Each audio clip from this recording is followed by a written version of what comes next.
نعمت کی قدردانی کا صلہ۔ ایک مرتبہ حضرت داؤد علیہ السلام نے خدا سے مناجات کرتے ہوئے عرض کیا، پروردگار، تو نے جسے جنت میں میرا رفیق بنایا ہے مجھے اس کا دیدار کرا۔ اللہ تعالیٰ کی طرف سے انہیں وحی ہوئی کہ اگر تم اپنے رفیق جنت کو دیکھنا چاہتے ہو تو کل شہر سے باہر جانا اور شہر کے دروازے سے گزرنے کے بعد سب سے پہلے تمہیں جو شخص دکھائی دے وہی تمہاری جنت میں رفیق ہوگا۔ دوسرے دن حضرت داؤد علیہ السلام نے اپنے فرزند حضرت سلیمان علیہ السلام کو ساتھ لیا اور شہر کے دروازے کو عبور کیا۔ ان کی نظر سب سے پہلے ایک بوڑھی پر پڑی جس نے لکڑیوں کا ایک گٹھا سر پر اٹھایا ہوا تھا۔ وہ اس نے بیچنے کے لیے شہر کی طرف آ رہا تھا۔ حضرت داؤد علیہ السلام نے اس سے اس کا نام پوچھا تو اس نے کہا کہ میرا نام متی ہے۔ شہر کے دروازے پر پہنچ کر اس نے آواز دے کر کہا، کوئی ہے جو مجھ سے لکڑیاں خرید کرے؟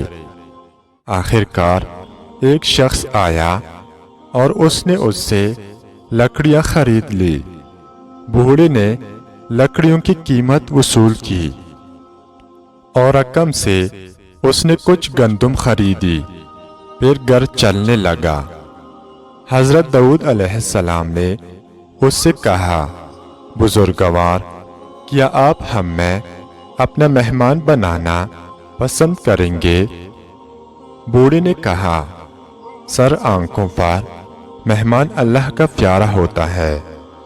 بوڑھا باپ بیٹے کو ساتھ لے کر اپنی کٹھیا پر آیا اور اس نے گندم کو چکی میں پیس کر آٹا بنایا۔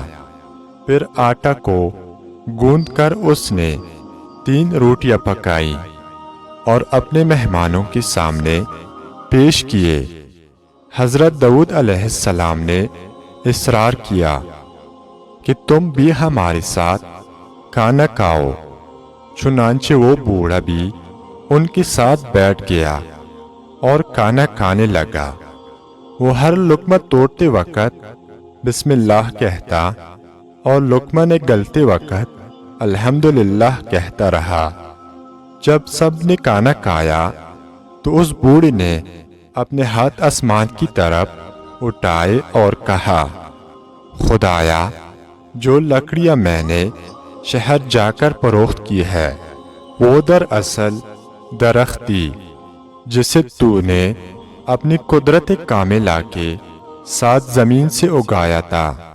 پھر تو نے اس درخت کو خشک کیا اور تو نے مجھے اتنی قوت عطا کی کہ میں لکڑیاں کاٹ سکوں، اور تو نے ہی شہر میں ان کا گاہک میرے پاس بھیجا، اور تو نے شہر میں گندم رکھوائی ہوئی تھی جسے میں نے خریدا۔ اس گندم کو تو نے اگایا تھا، پھر تو نے مجھے اسے وسائل عطا کیے جن سے میں نے گندم کو آٹے میں تبدیل کیا اور روٹی پکائی۔ اس سارے چکر میں بھلا میں نے کیا کیا ہے؟ جب وہ شخص یہ کلمات کہہ رہا تھا تو اس کی آنکھوں سے آنسو روان تھے۔